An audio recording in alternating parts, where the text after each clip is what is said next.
C'était une promesse faite par le pouvoir en place pour sortir de la crise post-électorale qui a sérieusement ébranlé. C'est une promesse faite par le pouvoir en place pour sortir de la crise post-électorale qui a sérieusement ébranlé le pays en août et septembre 2016.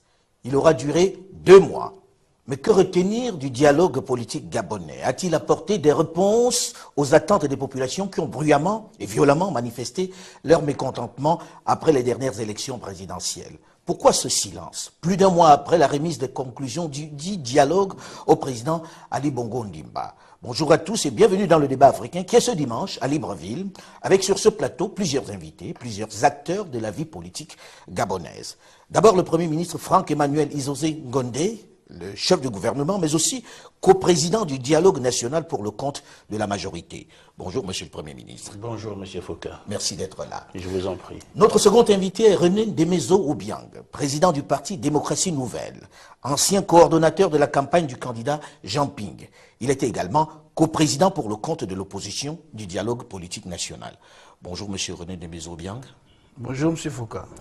Et notre troisième invité, lui, n'a pas participé au dialogue national. Jean-Gaspard Ntoumaï est le porte-parole de Jean Ping. Il est également cadre de l'Union nationale qui fait partie de la coalition de l'opposition. Bonjour, monsieur Jean-Gaspard Ntoumaï. Bonjour, Alain Foucault. Alors, monsieur le Premier ministre, j'ai envie de commencer par vous. 1 mois après la remise des conclusions du dialogue politique au président Ali Bongo Ondimba, que peut-on en retenir? Et pourquoi ce long silence? Permettez-moi d'abord, avant de répondre directement à la question que vous posez, situer les esprits pour amener ceux qui nous suivent à mieux comprendre les enjeux du dialogue. Le dialogue politique convoqué par le président de la République, Ali Bongo Ondimba, a été un moment très important de la vie politique de notre pays. C'est un moment de véritable prise de conscience de la gravité des risques que la violence politique fait peser sur l'équilibre sociopolitique du pays. C'est un moment de partage qui a regroupé dans la sagesse des acteurs politiques de ce pays qui ont pris conscience, si vous permettez, qui ont pris conscience qu'il était temps de structurer un nouvel élan de la démocratie dans ce pays. Et il en a résulté des conclusions fort intéressantes qui ont porté sur les domaines sensibles, sur les domaines très importants de la vie économique et sociale, la vie politique aussi, touchant les institutions politiques, touchant au système électoral, touchant à la stabilité du pays, au bien vivre ensemble, et bien sûr aussi à la modernisation de la vie publique. Ces conclusions sont contenues dans un rapport, comme vous l'avez si bien dit, qui a été remis au chef de l'État. Des actes du dialogue ont été signés. La suite, c'est de mettre en place un comité de suivi, absolument, un gouvernement, et puis établir ensemble un calendrier de mise en œuvre de ces actes-là. Je pense qu'il ne faut pas toujours se presser de faire bien les choses. Non, il ne faut pas non plus prendre trop de temps pour les dérouler. Parce que cela fait 1 an quand même que ces élections se sont passées quasiment. On est à quelques mois seulement de la première année et on se dit, est-ce qu'on en est encore à se dire on a encore le temps? Les élections sont passées, je ne pense pas qu'il faille revenir régulièrement sur ce sujet. C'est un moment important de la vie politique, le peuple gabonais s'est décidé, le peuple gabonais a réélu le président Ali Bongo Ondimba. Aujourd'hui, il s'agit de créer les conditions pour la gestion apaisée du pays au sortir de cette élection. Mais on ne peut pas, monsieur le Premier ministre, permettez-moi, dire comme ça on ne va plus parler de cela. Vous avez fait un dialogue national, très bien. Oui. Mais le principal candidat, on va dire, de l'opposition, celui qui était en compétition avec le président de la République et qui dispute la victoire du président de la République, n'a pas participé à ce dialogue. Est-ce que ça vaut quelque chose si lui, qui est considéré comme le principal opposant, n'est pas là? Ce serait faire erreur que de focaliser sur un seul candidat, qui, en l'occurrence, Jean Ping. Il y a eu plusieurs candidats qui sont présentés face à Ali Bongo Ondimba. Oui, mais lui, il était le second. Oui, mais ça ne veut pas dire qu'il ne faut pas négliger les autres. Les autres aussi ont contribué au débat public à travers leur candidature. Les autres aussi ont proposé des choses fort intéressantes pour faire avancer la vie politique dans ce pays. Il faut en tenir compte. Et je pense que le fait pour ce candidat auquel vous faites référence de n'avoir pas pris part au dialogue n'enlève en rien le caractère inclusif de ce dialogue-là. Et les décisions qui sont sorties de ce dialogue, à mon sens, et je pense que c'est un sentiment qui est partagé non seulement par tous ceux qui ont pris part au dialogue, mais au-delà de ceux qui ont pris part au dialogue, qui est largement partagé dans l'opinion publique, ces décisions vont faire avancer les choses. Il ne faut pas toujours revenir sur l'élection. L'élection a été faite, les instances appropriées ont donné, ont confirmé les résultats de cette élection. Le pays vit, les institutions du pays marchent. Ce qui reste à faire, c'est d'apaiser, créer les conditions d'une gestion apaisée du pays. Et pour cela, il faudrait que tous les acteurs politiques qui ont encore un sens élevé de la nation, qui sont habités de sagesse, il faut que toutes ces personnes, tous ces hommes et femmes puissent contribuer, prendre part à ce processus. Jean-Gaspard Doutoum. Merci, M. Foka. Essayons de prendre le temps de nous hisser au niveau du débat qui nous intéresse aujourd'hui. Le pacte républicain se construit autour de l'éthique, autour de principes et de valeurs morales. C'est autour de cette éthique, de ces valeurs morales que se construit une constitution et les lois qui l'accompagnent. La paix dans un pays repose sur le respect de cela, des lois, de la constitution. Quand on les viole tous les jours, à un moment donné, ça ne tient pas. Il y a eu une élection présidentielle le 27 août dernier. M. Ali Bongo, pour une deuxième fois, a fait un coup d'État et s'est porté au pouvoir contre la volonté des suffrages. Cela est incontestable et autour de cette table, personne ne peut le contester. C'est pas ce que dit M. le Premier ministre. Hein? Je vous le dis et je le répète, autour de cette table, personne ne peut le contester. À partir de là, on ne peut pas à nouveau violer la Constitution en se réunissant à quelques-uns, aussi nombreux soient-ils. Oui, mais dans le même temps, vous avez fait votre dialogue national à vous. On n'a pas fait un dialogue national. Ce que M. Jean-Ping a fait, c'était de se retrouver avec les Gabonais pour leur demander, au vu de la situation dans laquelle se trouve le pays, où une autre fois, une fois de trop, leurs suffrages ont été violés, que fallait-il faire? Et une décision a été prise. Cette décision ne peut pas se substituer à la constitution gabonaise. Donc, la constitution gabonaise, essayez de me laisser prendre un peu de temps moi aussi. Dans son article, dans son article 9, elle dit l'élection présidentielle est acquise à celui des candidats qui a le plus de suffrages. C'est cela notre constitution. Nous ne sommes pas dans un suffrage censitaire. Personne, à part le suffrage des Gabonais, ne désigne le président de la République. Et on ne sortira pas de là par une réunion de partis politiques qui veulent se substituer à la Constitution. On ne sortira pas de là par une réunion d'hommes et de femmes gabonais, aussi nombreux soient-ils, qui se substituent à la Constitution. La Constitution est la mère de nos règles. Pour la modifier, il faut commencer par la respecter.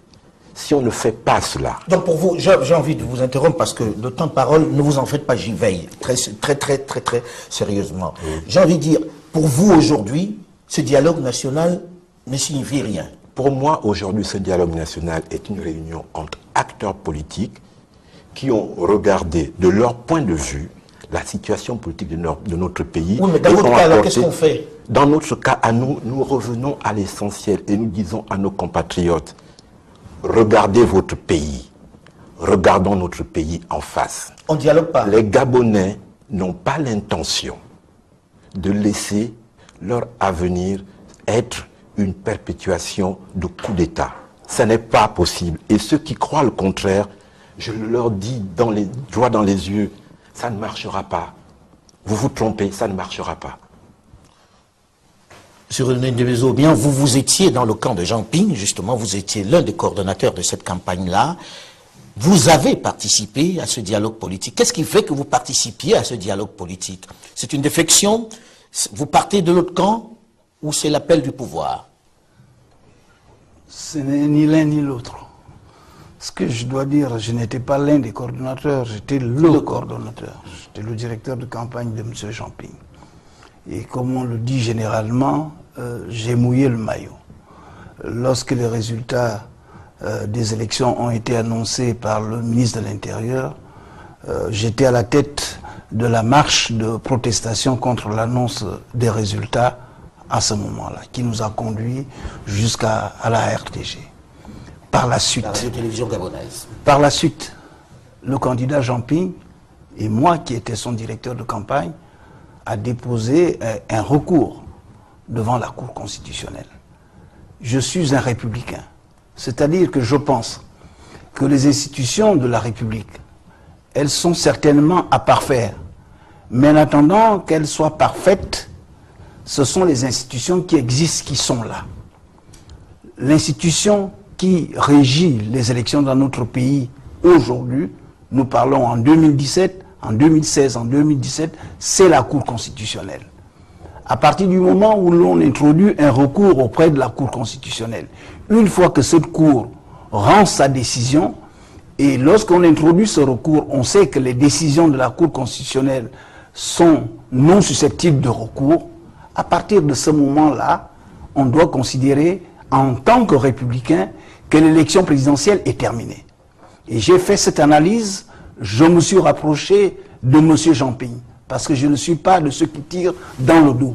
Et je lui ai dit, à partir du rendu de la Cour constitutionnelle, pour ma part, je considère que l'élection présidentielle 2016 est terminée, qu'il faut passer à autre chose. Et autre chose, c'est dialoguer.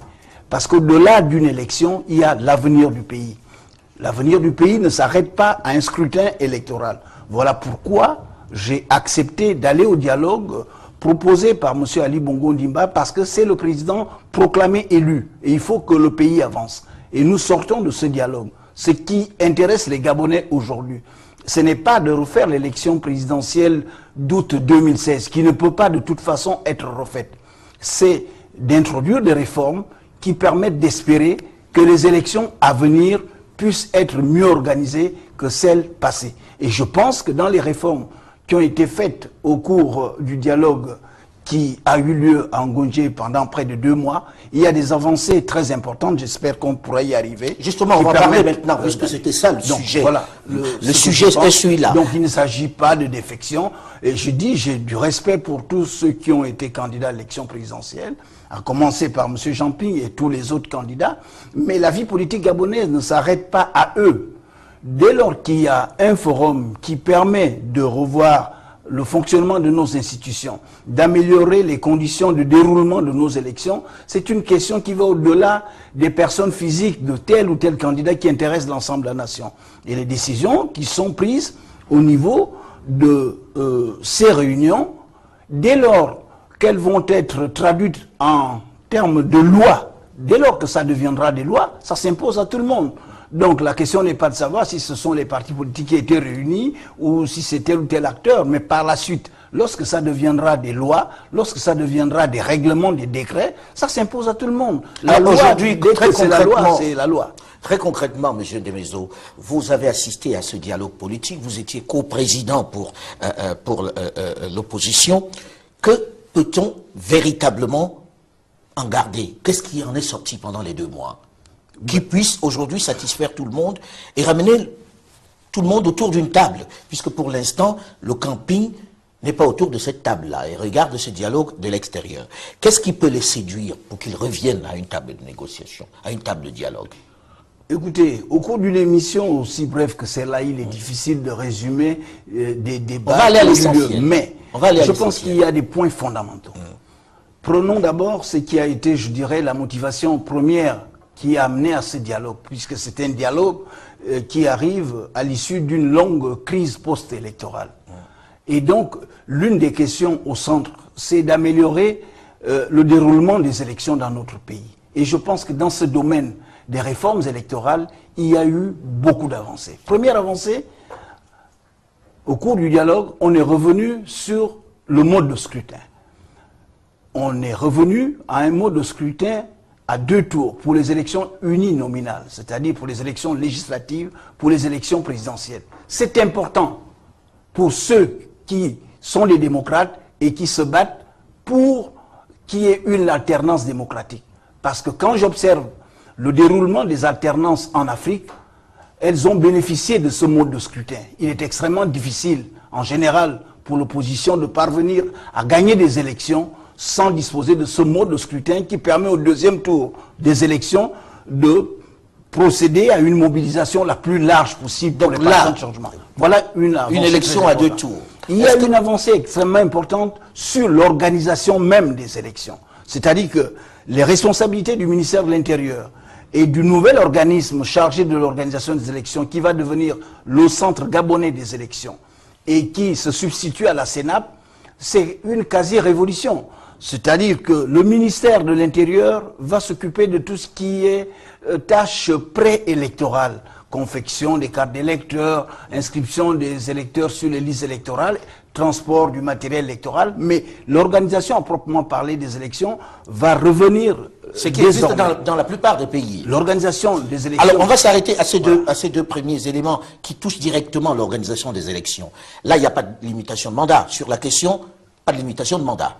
Il n'y a pas de limitation des mandats parce que la discussion au cours du dialogue a fait apercevoir très clairement que ce qui est essentiel, ce n'est pas tant la limitation des mandats, parce que en limitant les mandats, si le système électoral n'est pas transparent, on peut avoir des dictateurs qui se succèdent à d'autres à partir d'un système électoral verrouillé. Donc ce qui est important, c'est l'amélioration de la transparence électorale pour que le peuple soit souverain dans son choix. Voilà l'essentiel de la discussion telle qu'elle a été menée. J'ai envie de poser la question à Toutoumaï sur le principe des élections dont on vient de parler. C'est des attentes que vous avez? Excusez-moi, je souris un peu. Rien ne se construit sur le mensonge et la duperie. Et j'ai envie de dire à mon aîné, M. Demezo, qu'ils se sont fait rouler dans la farine. Pour une raison simple, et je vais vous l'expliquer. L'élection à un tour a été instaurée au Gabon parce que le PDG avait fait le pari que l'opposition ne serait jamais en capacité de s'entendre pour avoir un candidat unique. Comme par hasard, en 2016, l'opposition a réussi ce qui était considéré jusque-là comme impossible. Et tout d'un coup, on dit, on supprime. On revient sur l'élection à un tour, on passe à l'élection à 2 tours. Comme ça, on fait le pari suivant. Ils vont s'entre-déchirer dans l'opposition au premier tour et ne pourront plus s'accorder au second tour. J'ai envie de dire, mais en réalité, et sur le fond, ce ne sont pas ces petits tours de passe-passe qui régleront le problème. Je le disais tout à l'heure. Qu'est-ce qui doit régler le problème alors, puisque c'était vous savez, M. Foucault, c'est pas à ces points-là. Vous étiez à Libreville et vos confrères Sébastien Demetz et Karine Franck étaient là. Ce pouvoir a massacré des gens. M. Ndemezo le sait, je suis allé lui remettre le café au QG de Jean-Ping 2 jours après. Sous ses yeux, de jeunes Gabonais de 18, 19, 20 ans ont été massacrés par l'armée et les armes de ce pays. Et vous pensez que c'est aller parler d'un vote à 2 tours ou à 1 tour qui permet à un pays de se remettre de ce type de questions? Mais on fait quoi alors, très concrètement? Là, je vous dis, on ne peut rien bâtir sur le mensonge. Revenons à la vérité. Monsieur Ali Bongo, on ne retourne pas aux urnes. Monsieur Ali Bongo a été rejeté par les suffrages des Gabonais. C'est un fait. Monsieur Ndemezo est là, il le sait. Si le 31 août, et je le lui concède, Monsieur Ndemezo s'est mis en tête du cortège de jeunes Gabonais qui ont marché dans la rue, c'est parce qu'il savait que Jean-Ping avait gagné. Ça n'est pas le contraire. Et tant qu'on niera cela, ce pays ne s'en remettra pas. Et je veux bien qu'on me dise les élections sont passées. La Cour constitutionnelle s'est prononcée le 23 septembre, n'est-ce pas? Nous sommes aujourd'hui au mois de juin. Pourquoi ce pays en est encore à parler de dialogue? Parce que dans les autres pays, une fois que la Cour constitutionnelle se prononce, le président de la République prend son service et il gouverne le pays. Nous ne pouvons pas nier une réalité en disant les élections sont passées, les institutions fonctionnent. Quelles institutions? Alors, Monsieur le Premier ministre? Écoutez, M. Foucault, voyez-vous, je suis habité par un double sentiment en suivant ce débat. D'abord, il y a des propos qui prêtent à sourire, mais d'autres qui nous plongent dans la tristesse. Autant je salue la pertinence et la sagesse du propos de M. Ndemezo, et autant je suis effaré par la gravité des affirmations qui sont faites par M. Toutoumaï et qui ne sont en réalité que des contre-vérités. J'aurais préféré avoir face à moi M. Ping pour lui dire qu'en politique, il n'est pas toujours bon d'agir par procuration. il est davantage plus respectable de porter soi-même les arguments qui nourrissent sa vision politique et être beaucoup plus présent sur la scène politique face à l'opinion publique pour faire part aux Gabonais. Qu'est-ce que vous essayez de dire, monsieur le Premier ministre? Je suis en train de dire que ce débat aurait pu être plus sérieux, plus structuré si j'avais en face de moi M. Ping. Parce que vous étiez candidat à l'élection présidentielle? Ça n'a rien à voir avec l'élection présidentielle. Laissez-moi parler, je ne vous interromps pas. Alors, des contre-vérités sont formulées, proposées, assénées. On parle de coup d'État. Ce sont des accusations extrêmement graves. On parle de violation de la Constitution, et ainsi de suite. Je ne peux pas laisser passer ça. Voyez-vous, M. Foucault, on parle d'une élection qui n'aurait pas été menée dans des conditions les plus appropriées du point de vue démocratique. Et que de ce fait, c'est M. Ping qui a été élu. Mais nous sommes en démocratie. Cette appropriation du titre de président élu n'est qu'une grotesque usurpation. Qui a élu M. Ping? Quelle est l'instance officielle dans un pays où les institutions fonctionnent? Quelle est l'instance officielle qui a dit que M. Ping avait été élu? M. Ping s'est autoproclamé élu. Et cette autoproclamation n'est en réalité qu'une violation de la Constitution. Voyez-vous, ils essayent de passer par des subtilités pour nourrir la confusion dans l'opinion publique et d'entretenir une situation confuse qui, in fine, n'est pas à l'avantage du pays. Ce qui s'est passé, et M. Ndemezo l'a dit, il y a eu une élection. Cette élection a été encadrée par des normes qui se sont consolidées à travers le jeu politique, au contact des échéances politiques. Elles ne sont certainement pas parfaites. Mais ce sont ces normes-là qui ont encadré l'élection présidentielle d'août dernier. Et ces normes fixent le processus de la gestion des élections, fixent dans quel cadre les résultats doivent être prononcés, présentés à la nation, et définissent les instances les plus compétentes pour prendre les décisions finales. Et on ne peut pas venir dire aujourd'hui que ce processus n'a pas été respecté. Voyez-vous, on parle de massacre. On voyage à travers le monde entier pour asséner ces mensonges. Prendre à témoin des instances internationales qui n'ont pas besoin de tout ça. Mais la vérité finit toujours par prendre le dessus sur le mensonge. Le mensonge n'est pas une vertu en politique.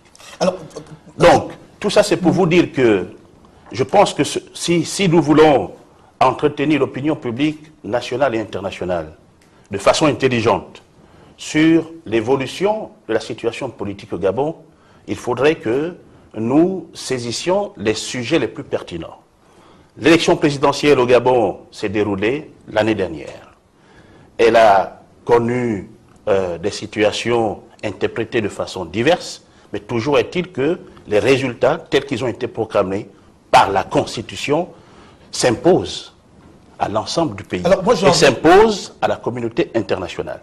Il y a un président qui est là, qui aujourd'hui se charge d'apaiser le climat politique et social, et dans cette perspective-là, dans ce processus, il invite tous les fils du pays. Alors on va parler justement, puisque dans cette première partie, on est allé essentiellement... Et cette invitation a été accueillie positivement par des acteurs politiques sages, tels que M. Ndemezo et bien d'autres, qui ont pris soin de venir prendre part de façon constructive à ce dialogue politique. Je pense que, ceci étant dit, nous pouvons avancer sur des sujets sur lesquels j'allais demander que, malheureusement, le temps tourne vite. Nous arrivons au terme de la première partie de cette émission où on n'aura pas parlé de contenu. Je pense que seul M. Ndemezo Obiang aura évoqué le contenu de ce qui a été fait pendant le dialogue politique. Mais je partage totalement ce qu'il a dit sur le contenu. On revient dans la deuxième partie de cette émission sur le contenu, sur les détails, puisqu'il a également commencé à évoquer comment il analysait les résultats ou les conclusions de ce dialogue politique. Que peut-on concrètement attendre du dialogue politique gabonais qui s'est terminé il y a plus d'un mois déjà? A-t-il apporté des réponses à la crise post-électorale dont le Gabon a été le théâtre? Que peut-on très concrètement attendre de voir mettre mise en œuvre? Bonjour et bienvenue à tous ceux qui nous rejoignent seulement maintenant dans la seconde partie du débat africain qui est ce dimanche à Libreville, la capitale gabonaise, avec sur ce plateau éphémère du bord de mer plusieurs invités, plusieurs acteurs de la vie politique gabonaise. D'abord le Premier ministre Franck-Emmanuel Izosé Ngondé, le chef du gouvernement. Il est aussi le coprésident du dialogue national pour le compte de la majorité. Notre second invité est René Ndemezo Obiang, président du Parti démocratie nouvelle, ancien coordonnateur de la campagne du candidat Jean Ping. Il est également coprésident pour le compte de l'opposition du dialogue national. Notre troisième invité, lui n'a pas participé à ce dialogue national, Jean-Gaspard Toutoumai, est le porte-parole de Jean Ping qui a organisé de son côté son dialogue à lui. Il est également un des cadres du parti Union nationale, qui appartient à l'opposition. Voilà pour notre plateau. Dans la première partie de ce magazine, nous sommes beaucoup appesantis sur les élections qui se sont déroulées. Est-ce que ces élections étaient transparentes ou pas? Qui a gagné? Qui n'a pas gagné? Mais je souhaiterais que nous nous consacrions un peu plus à, on va dire, au contenu du dialogue national. Dans la première partie, M. Ndemezo Obiang a dit le principe est désormais une élection à 2 tours, uninominale à 2 tours, c'est bien ça, et ensuite, ce sera organisé par la CENAP. Sur le principe même, est-ce que ça vous sied, M. Jean-Gaspard Toutoumai? Écoutez, excusez-moi, je vais quand même revenir et insister sur cela. Tout ce qui s'est passé au Gabon en 2016 est documenté. Tout ce qui s'est passé au Gabon en 2016 est documenté. Quand on dit qu'il y a eu massacre en 2016, c'est documenté. Je ne veux pas vous Non, non, vraiment non. Excusez-moi, vraiment. Parce qu'on pourrait tourner en... Non, c'est clair. Et je vais répondre à votre question. Ne vous inquiétez pas, je vais répondre à votre question. En 2016, au Gabon, le gouvernement gabonais a fait venir, comme ça se passe dans la plupart des pays, les observateurs internationaux. Leurs conclusions sur les élections sont constantes et ne contredisent pas ce que je dis. Je vais m'arrêter là pour ce qui est des observations. Pour ce qui est des conclusions du dialogue, 2 choses. Comme je le disais, dans un état de droit, et j'ose croire que le Gabon est un état de droit, c'est la loi. Les êtres humains et leur bon vouloir ne remplacent pas la loi. Tout ce qui a été dit à Ngondé constitue des conclusions auxquelles des acteurs politiques sont parvenus à l'issue de leurs échanges. La loi gabonaise, la constitution gabonaise existe toujours. Mais voyez-vous, quand je parle de coup d'État, ça a ses conséquences. Le Gabon a aujourd'hui une Assemblée nationale intérimaire, parce que le mandat des députés a pris fin depuis le mois de décembre 2016, et que ce pouvoir se refuse à organiser des élections législatives. Le Conseil national de la communication, qui est une institution constitutionnelle au Gabon, est désormais intérimaire, parce que ce pouvoir refuse ou se retrouve en incapacité de renouveler le mandat des régulateurs de la communication au Gabon. Nous nous retrouvons comme au lendemain d'un putsch militaire, où toutes les institutions deviennent des institutions intérimaires, et où on nous dit, il y a eu un dialogue à Ngondé, donc on aura une élection à 2 tours. Je suis désolé. La Constitution et le Code électoral gabonais, tels qu'ils existent aujourd'hui, et tels qu'ils doivent être appliqués aujourd'hui, n'en parlent pas. Que ça rentre dans la loi. On veut demander aux Gabonais de se prononcer sur ce qui s'est dit. Il faut qu'ils se prononcent. Ça va être prononcé par quoi? Quelle loi va être votée aujourd'hui au Gabon par une Assemblée nationale qui n'a plus aucune légitimité depuis 7 mois? Voilà le Gabon tel qu'il est devenu aujourd'hui et tel que nous le dénonçons. Oui, je pense sincèrement qu'il y a un certain nombre de choses qu'il vaut mieux clarifier qui sont en train d'être totalement embrouillées.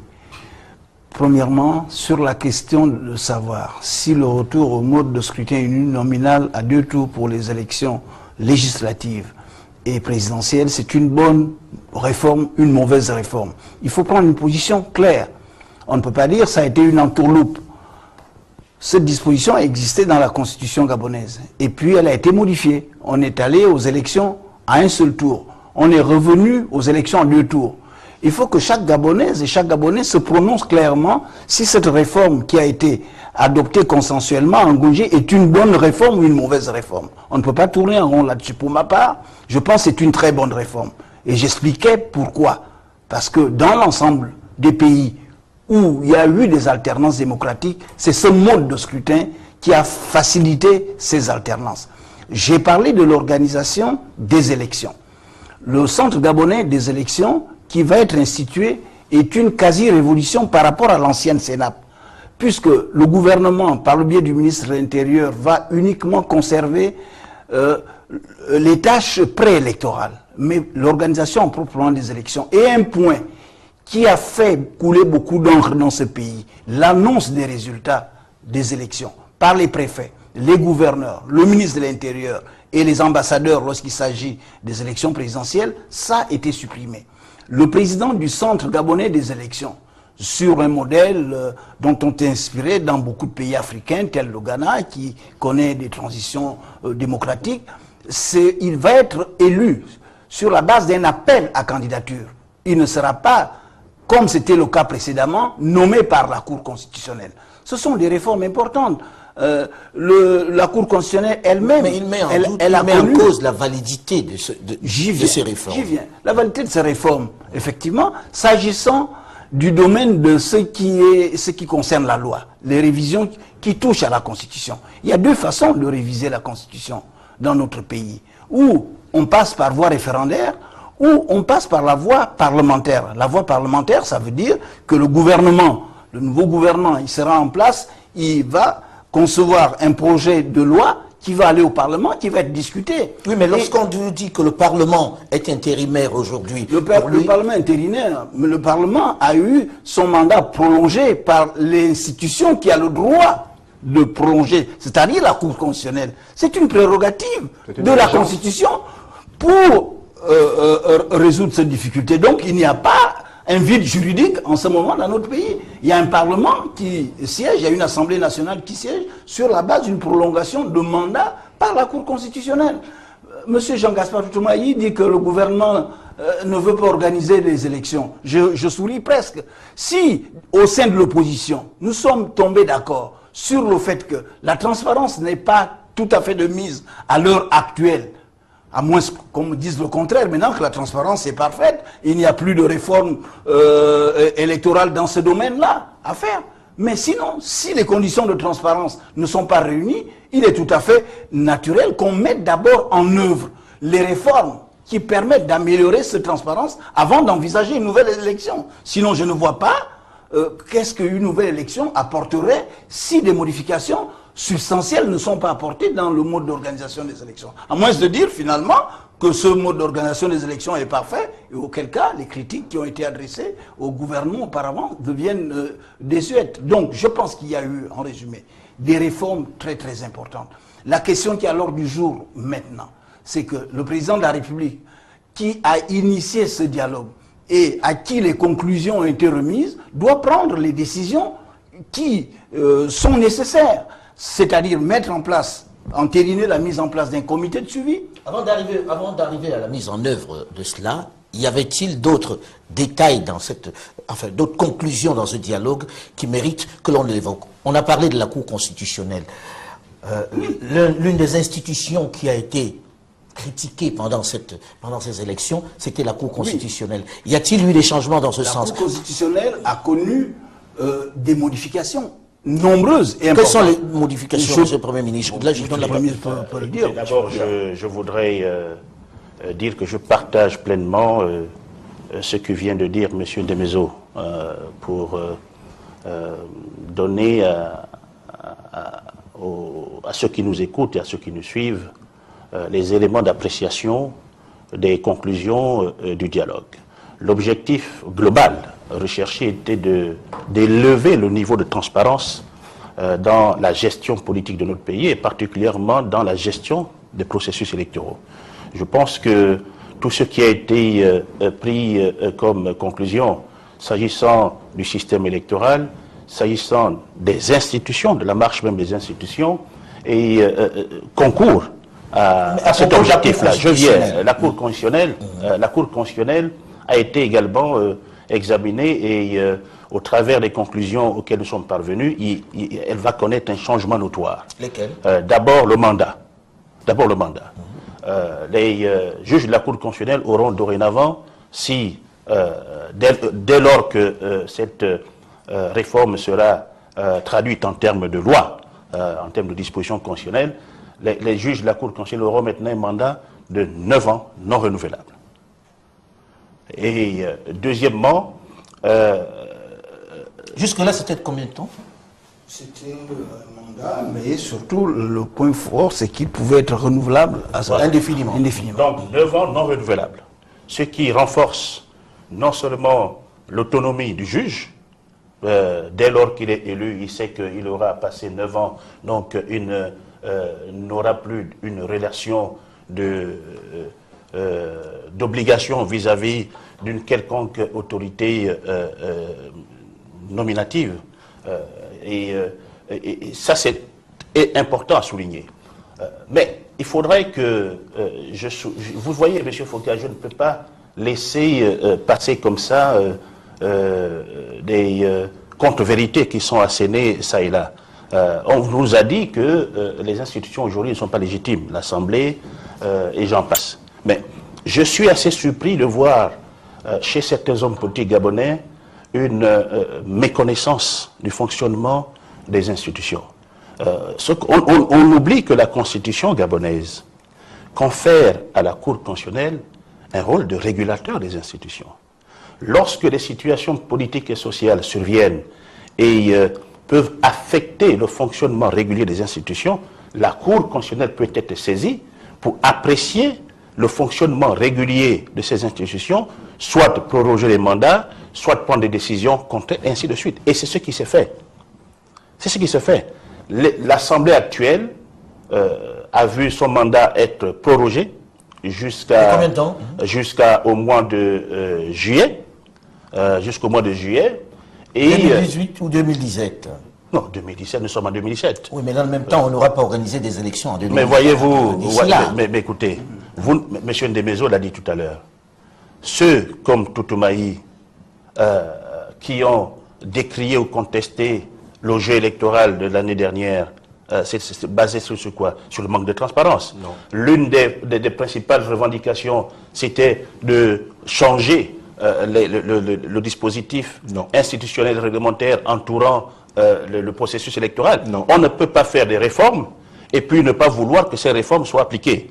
Et la Constitution dit très bien que vous ne pouvez pas organiser des élections un an après la réforme, après des réformes qui touchent à la fois le code électoral et la Constitution gabonaise. Donc, voyez-vous, la Constitution confère à la Cour constitutionnelle un rôle de régulateur des institutions et la Cour constitutionnelle a pris des décisions...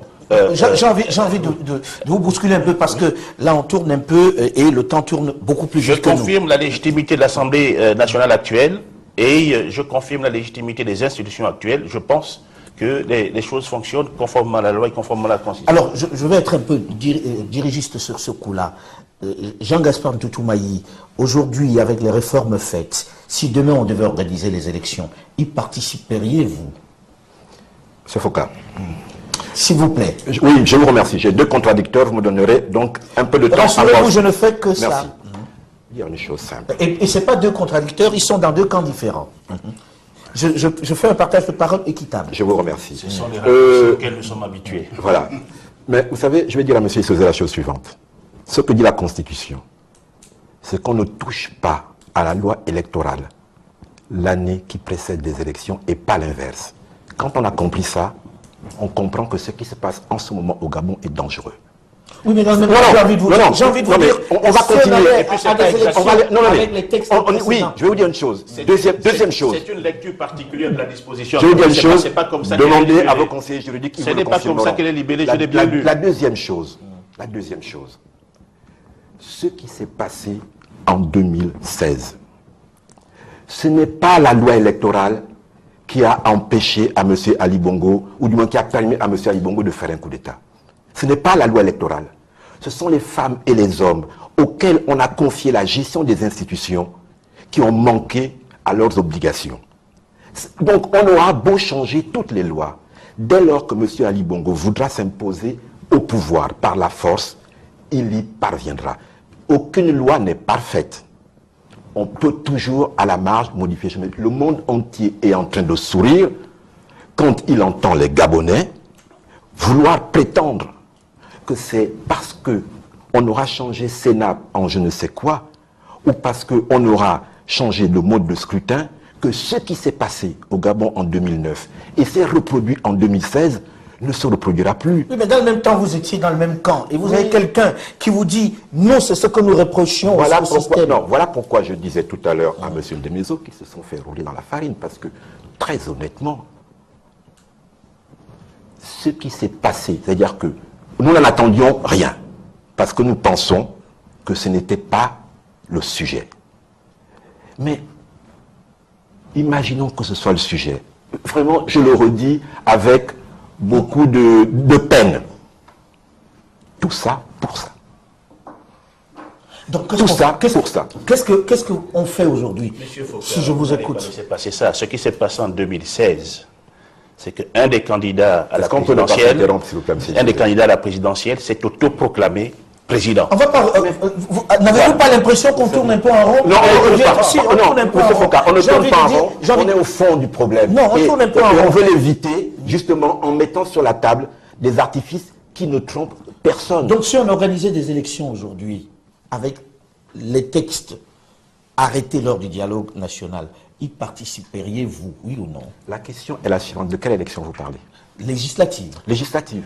Demandez-leur de les organiser, les élections législatives. Je vais vous dire, pour prendre ce cas-là, la Cour constitutionnelle dont se réclament ces messieurs a rendu une décision pour dire que les élections législatives doivent se tenir au plus tard le 29 juillet. Donc, dans moins d'un mois. Demandez à Monsieur le Premier ministre si elles se tiendront avant le 29 juillet. Je veux qu'il y réponde. Monsieur le Premier ministre. Écoutez, les décisions de la Cour constitutionnelle s'exécutent. Je trouve même la question assez étrange. Comment pouvez-vous demander à un Premier ministre, chef du gouvernement, si la décision prise par la Cour constitutionnelle ne sera pas appliquée? Voyez, vous pensez que... Oui, mais dans le même temps, la Constitution dit on ne peut pas organiser des élections avant un an. Non, mais ce qui est dit, c'est qu'on convoque le collège électoral au plus tard un mois avant le scrutin. Ça veut dire que s'il y avait des élections législatives qui devaient se tenir avant le 29 juillet, elles auraient déjà été convoquées. Et monsieur le Premier ministre, qui n'a pas présenté en Conseil des ministres de décret pour convoquer le collège électoral.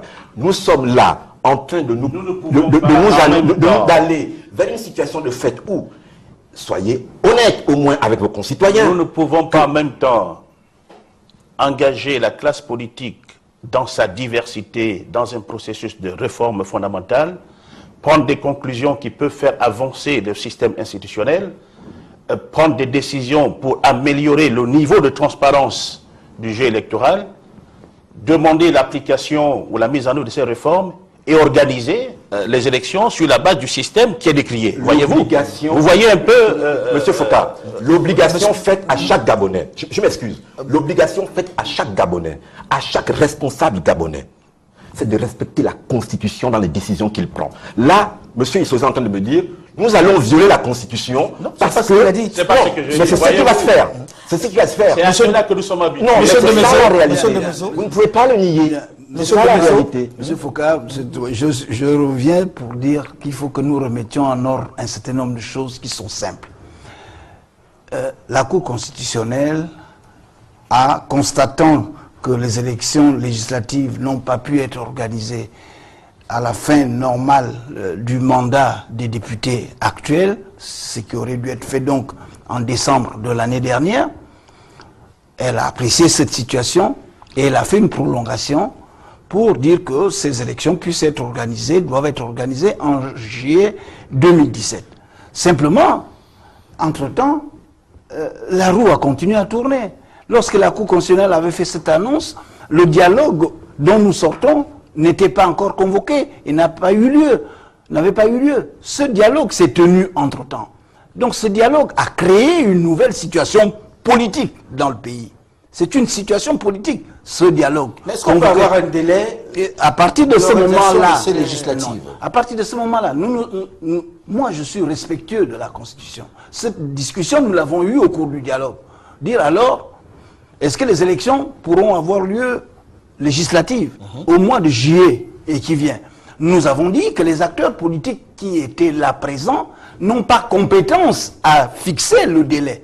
Par contre, ils ont rendu compte au chef d'État qui a convoqué ce dialogue et partant à la Cour constitutionnelle du fait que voilà le résultat des discussions auxquelles le dialogue a conduit. À partir de ce moment-là, je suppose que la Cour constitutionnelle va faire une appréciation de tout ceci qui va lui permettre de voir à partir de ce moment-là dans quel délai les élections peuvent être convoquées. Nous ne pouvons pas, là, présentement, nous substituer à cette Cour constitutionnelle pour dire les élections auront lieu, cette fois-ci en décembre, tel mois, parce que ce n'est pas une de nos prérogatives. C'est une prérogative qui ne revient qu'à la Cour constitutionnelle. Je suppose donc que le gouvernement, le nouveau gouvernement qui sera en place, va certainement, ou le gouvernement actuel l'a déjà fait, je ne sais, informer la Cour constitutionnelle des conclusions du dialogue, et à partir de ce moment, la Cour constitutionnelle va jouer son rôle, elle va apprécier et elle va voir quelle est la meilleure période à laquelle on peut fixer les élections. Il n'y a là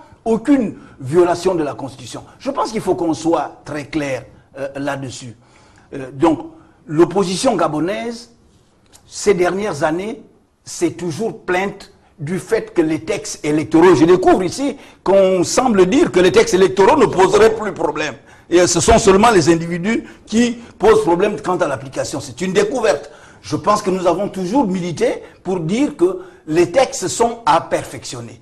Une élection a eu lieu. Elle a eu de multiples causes, etc. Mais je pense que la réforme des textes, l'amélioration des conditions des élections sont un travail, sont une conquête quotidienne.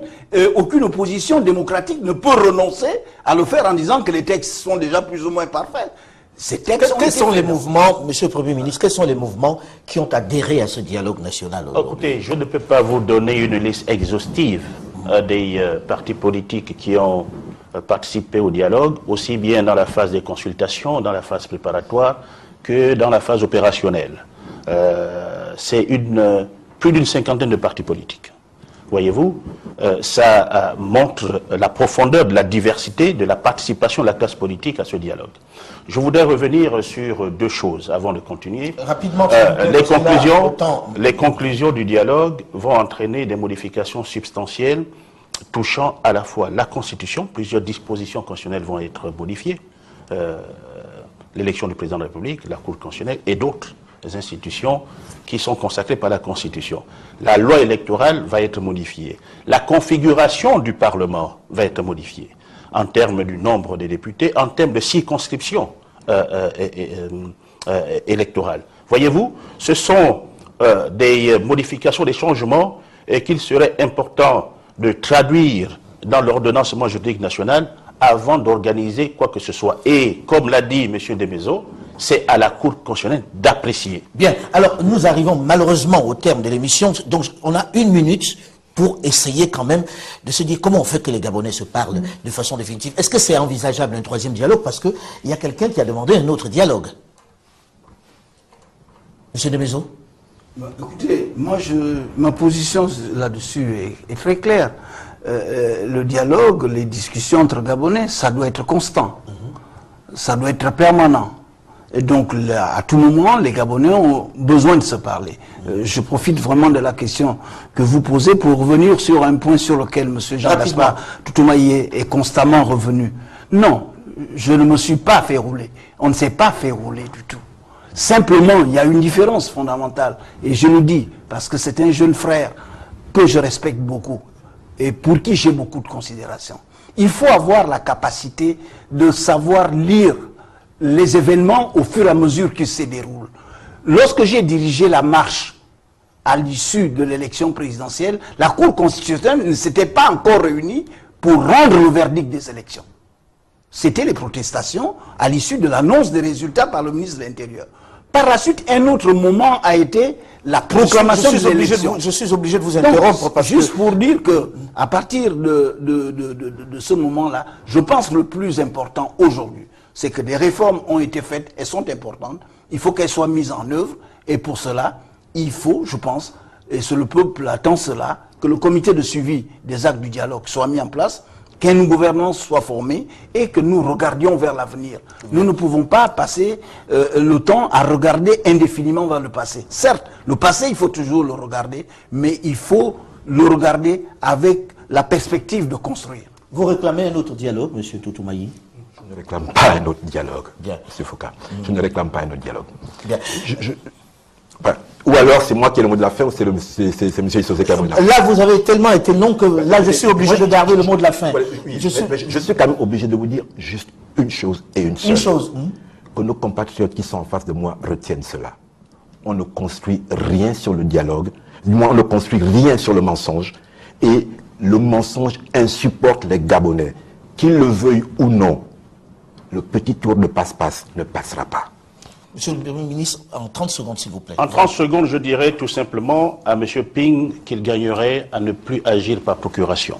Et deuxièmement, s'agissant du mensonge qui a été bâti autour des massacres supposés avoir été perpétués au Gabon, la mission de la CPI au Gabon, la mission que la CPI vient de commettre au Gabon, sur la base du renvoi du gouvernement, nous donnera, bien sûr, à travers ses conclusions, la vérité sur ce sujet-là. Et je voudrais, en dernier, dire que l'échec politique doit être davantage perçu par les hommes politiques comme une source de motivation pour des victoires à venir. Je ne peux pas aller plus loin puisque nous avons largement dépassé les temps. Merci, monsieur, d'avoir accepté de venir débattre ici. On reviendra ici pour un débat peut-être plus constructif à ce moment-là, où vous vous parlerez pour partager ou pour faire des changements. Merci à vous, monsieur, d'avoir accepté de venir débattre. Le débat africain s'est terminé pour aujourd'hui. Merci à vous.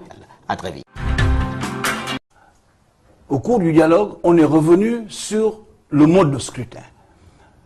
On est revenu à un mode de scrutin à 2 tours pour les élections uninominales, c'est-à-dire pour les élections législatives, pour les élections présidentielles. C'est important pour ceux qui sont les démocrates et qui se battent pour qu'il y ait une alternance démocratique. Parce que quand j'observe le déroulement des alternances en Afrique, elles ont bénéficié de ce mode de scrutin. Il est extrêmement difficile, en général, pour l'opposition de parvenir à gagner des élections sans disposer de ce mode de scrutin qui permet au 2e tour des élections de procéder à une mobilisation la plus large possible pour les partisans de changement. Voilà une élection à 2 tours. Il y a une avancée extrêmement importante sur l'organisation même des élections. C'est-à-dire que les responsabilités du ministère de l'Intérieur et du nouvel organisme chargé de l'organisation des élections qui va devenir le centre gabonais des élections et qui se substitue à la CENAP, c'est une quasi-révolution. C'est-à-dire que le ministère de l'Intérieur va s'occuper de tout ce qui est tâches préélectorales, confection des cartes d'électeurs, inscription des électeurs sur les listes électorales, transport du matériel électoral, mais l'organisation à proprement parler des élections va revenir. Ce qui existe dans la plupart des pays. L'organisation des élections. Alors on va s'arrêter à ces deux premiers éléments qui touchent directement l'organisation des élections. Là, il n'y a pas de limitation de mandat. Sur la question, pas de limitation de mandat. Il n'y a pas de limitation des mandats parce que la discussion au cours du dialogue a fait apercevoir très clairement que ce qui est essentiel, ce n'est pas tant la limitation des mandats, parce que en limitant les mandats, si le système électoral n'est pas transparent, on peut avoir des dictateurs qui se succèdent à d'autres à partir d'un système électoral verrouillé. Donc ce qui est important, c'est l'amélioration de la transparence électorale pour que le peuple soit souverain dans son choix. Voilà l'essentiel de la discussion telle qu'elle a été menée. J'ai envie de poser la question à Toutoumaï sur le principe des élections dont on vient de parler. C'est des attentes que vous avez? Excusez-moi, je souris un peu. Rien ne se construit sur le mensonge et la duperie. Et j'ai envie de dire à mon aîné, M. Demezo, qu'ils se sont fait rouler dans la farine. Pour une raison simple, et je vais vous l'expliquer. L'élection à 1 tour a été instaurée au Gabon parce que le PDG avait fait le pari que l'opposition ne serait jamais en capacité de s'entendre pour avoir un candidat unique. Comme par hasard, en 2016, l'opposition a réussi ce qui était considéré jusque-là comme impossible. Et tout d'un coup, on dit, on supprime. On revient sur l'élection à 1 tour, on passe à l'élection à 2 tours, Comme ça, on fait le pari suivant. Ils vont s'entre-déchirer dans l'opposition au premier tour et ne pourront plus s'accorder au second tour. J'ai envie de dire, mais en réalité, et sur le fond, ce ne sont pas ces petits tours de passe-passe qui régleront le problème. Je le disais tout à l'heure. Qu'est-ce qui doit régler le problème alors, puisque c'était vous savez, monsieur Foucault, c'est pas à ces points-là. Vous étiez à Libreville et vos confrères Sébastien Demetz et Karine Franck étaient là. Ce pouvoir a massacré des gens. Monsieur Ndemezo le sait, je suis allé lui remettre le café au QG de Jean-Ping 2 jours après. Sous ses yeux, les jeunes Gabonais de 18, 19, 20 ans ont été massacrés par l'armée et les a à nouveau violé la Constitution en se réunissant à quelques-uns, aussi nombreux soient-ils. Oui, mais dans le même temps, vous avez fait votre dialogue national à vous. On n'a pas fait un dialogue national. Ce que M. Jean-Ping a fait, c'était de se retrouver avec les Gabonais pour leur demander, au vu de la situation dans laquelle se trouve le pays, où une fois de trop, leurs suffrages ont été violés, que fallait-il faire? Et une décision a été prise. Cette décision ne peut pas se substituer à la constitution gabonaise. Donc, la constitution gabonaise, essayez de me laisser prendre un peu de temps moi aussi. Dans son article 9, elle dit l'élection présidentielle est acquise à celui des candidats qui a le plus de suffrages. C'est cela notre constitution. Nous ne sommes pas dans un suffrage censitaire. Personne, à part le suffrage des Gabonais, ne désigne le président de la République. Et on ne sortira pas de là par une réunion de partis politiques qui veulent se substituer à la Constitution. On ne sortira pas de là par une réunion d'hommes et de femmes gabonais, aussi nombreux soient-ils, qui se substituent à la Constitution. La Constitution est la mère de nos règles. Pour la modifier, il faut commencer par la respecter. Si on ne fait pas cela... Donc pour vous, j'ai envie de vous interrompre parce que le temps de parole, ne vous en faites pas, j'y veille très sérieusement. Oui. J'ai envie de dire, pour vous aujourd'hui, ce dialogue national ne signifie rien. Pour moi, aujourd'hui, ce dialogue national est une réunion entre acteurs politiques qui ont regardé, de leur point de vue, la situation politique de notre pays. Oui, mais dans votre cas, alors, qu'est-ce qu'on fait? Dans notre cas, à nous revenons à l'essentiel et nous disons à nos compatriotes, regardez votre pays, regardons notre pays en face. On ne dialogue pas. Les Gabonais n'ont pas l'intention de laisser leur avenir être une perpétuation de coup d'État. Ce n'est pas possible. Et ceux qui croient le contraire, je leur dis droit dans les yeux, ça ne marchera pas. Vous vous trompez, ça ne marchera pas. Sur René Ndemezo, bien, vous étiez dans le camp de Jean-Ping, justement, vous étiez l'un des coordonnateurs de cette campagne-là. Vous avez participé à ce dialogue politique. Qu'est-ce qui fait que vous participiez à ce dialogue politique? C'est une défection? Vous partez de l'autre camp? Ou c'est l'appel du pouvoir? Ce n'est ni l'un ni l'autre. Ce que je dois dire, je n'étais pas l'un des coordonnateurs, j'étais le coordonnateur. J'étais le directeur de campagne de M. Jean-Ping. Et comme on le dit généralement, j'ai mouillé le maillot. Lorsque les résultats des élections ont été annoncés par le ministre de l'Intérieur, j'étais à la tête de la marche de protestation contre l'annonce des résultats à ce moment-là, qui nous a conduits jusqu'à la RTG. Par la suite, la radio-télévision gabonaise. Par la suite, le candidat Jean-Ping et moi, qui étais son directeur de campagne, a déposé un recours devant la Cour constitutionnelle. Je suis un républicain, c'est-à-dire que je pense que les institutions de la République, elles sont certainement à parfaire, mais en attendant qu'elles soient parfaites, ce sont les institutions qui existent qui sont là. L'institution qui régit les élections dans notre pays aujourd'hui.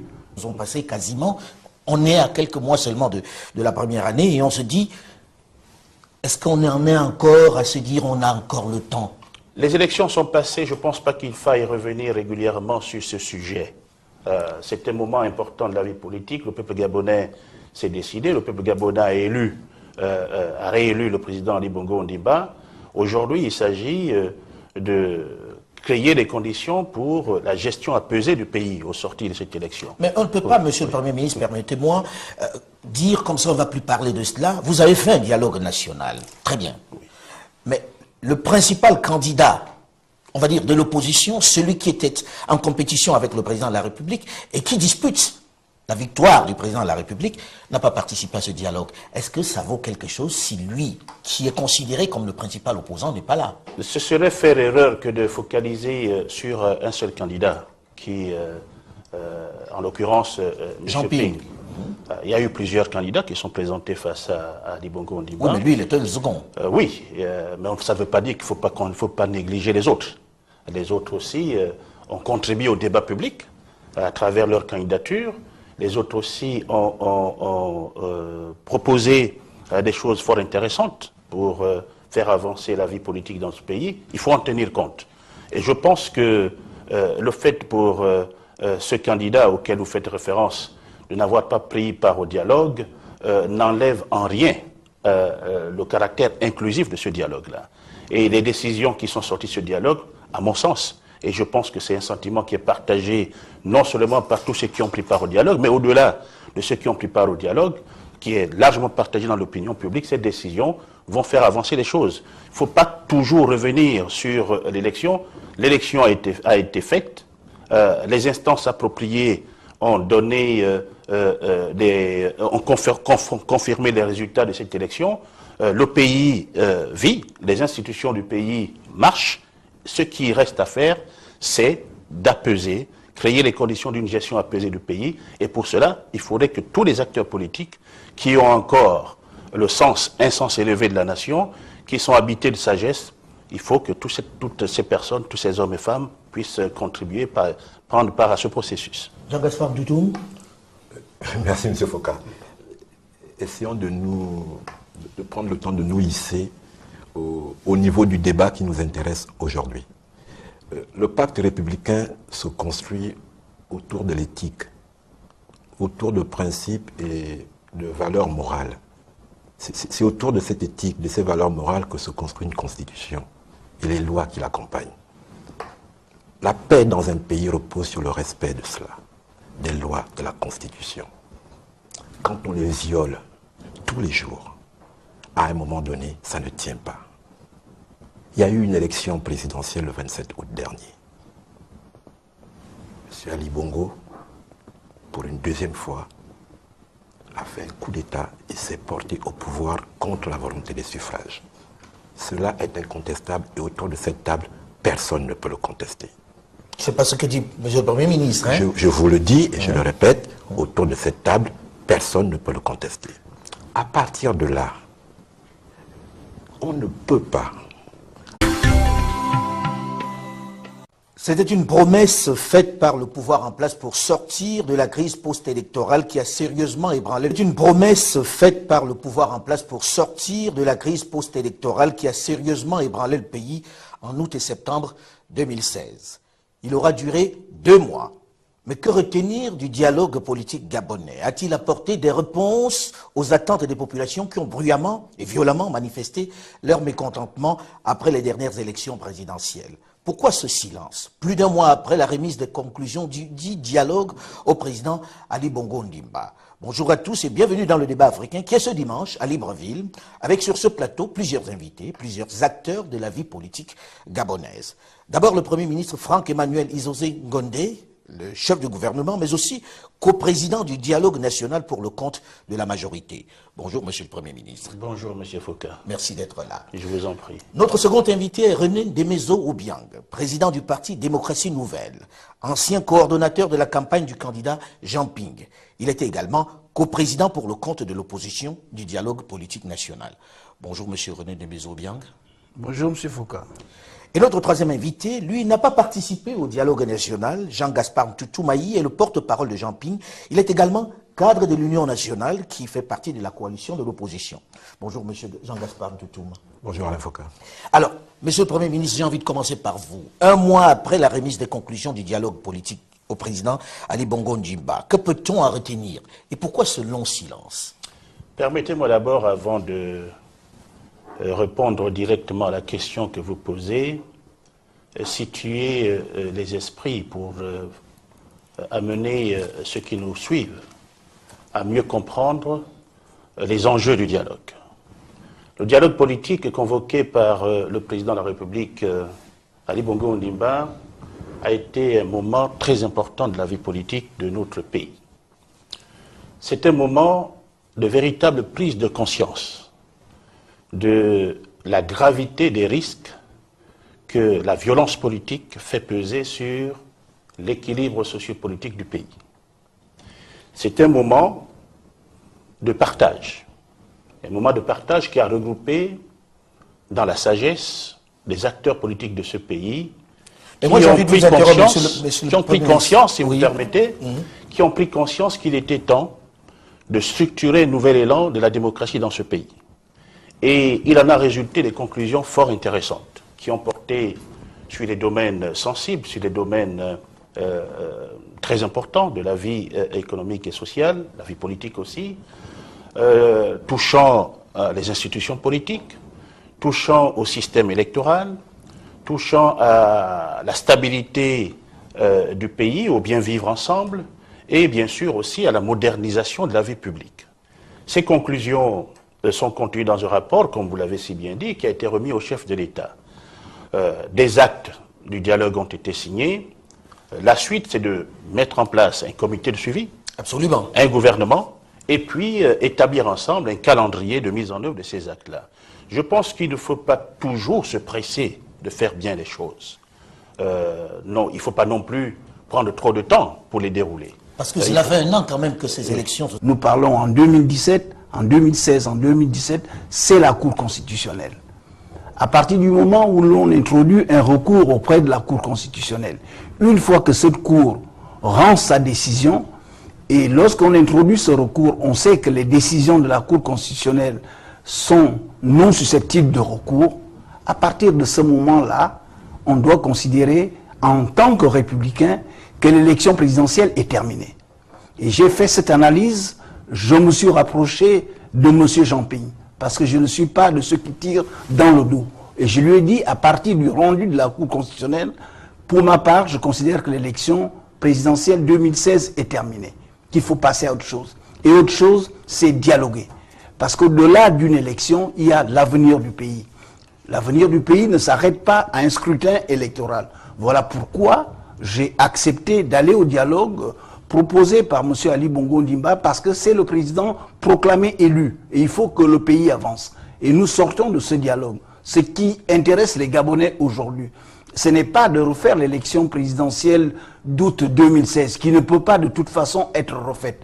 C'est d'introduire des réformes qui permettent d'espérer que les élections à venir puissent être mieux organisées que celles passées. Et je pense que dans les réformes qui ont été faites au cours du dialogue qui a eu lieu à Ngonje pendant près de 2 mois, il y a des avancées très importantes, j'espère qu'on pourra y arriver. Justement, on va parler maintenant, puisque c'était ça le sujet. Voilà, le sujet est celui-là. Donc il ne s'agit pas de défection. Et je dis, j'ai du respect pour tous ceux qui ont été candidats à l'élection présidentielle, à commencer par M. Jamping et tous les autres candidats. Mais la vie politique gabonaise ne s'arrête pas à eux. Dès lors qu'il y a un forum qui permet de revoir le fonctionnement de nos institutions, d'améliorer les conditions de déroulement de nos élections, c'est une question qui va au-delà des personnes physiques de tel ou tel candidat qui intéresse l'ensemble de la nation. Et les décisions qui sont prises au niveau de ces réunions, dès lors qu'elles vont être traduites en termes de loi, dès lors que ça deviendra des lois, ça s'impose à tout le monde.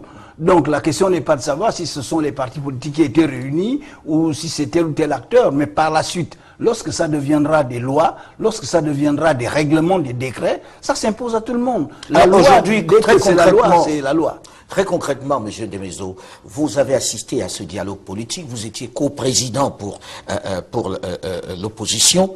Que peut-on véritablement en garder? Qu'est-ce qui en est sorti pendant les 2 mois qui puisse aujourd'hui satisfaire tout le monde et ramener tout le monde autour d'une table, puisque pour l'instant, le camping n'est pas autour de cette table-là et regarde ce dialogue de l'extérieur. Qu'est-ce qui peut les séduire pour qu'ils reviennent à une table de négociation, à une table de dialogue? Écoutez, au cours d'une émission aussi brève que celle-là, il est difficile de résumer des débats. On va aller à l'essentiel. Mais je pense qu'il y a des points fondamentaux. Prenons d'abord ce qui a été, je dirais, la motivation première qui a amené à ce dialogue, puisque c'est un dialogue qui arrive à l'issue d'une longue crise post-électorale. Et donc, l'une des questions au centre, c'est d'améliorer le déroulement des élections dans notre pays. Et je pense que dans ce domaine des réformes électorales, il y a eu beaucoup d'avancées. Première avancée,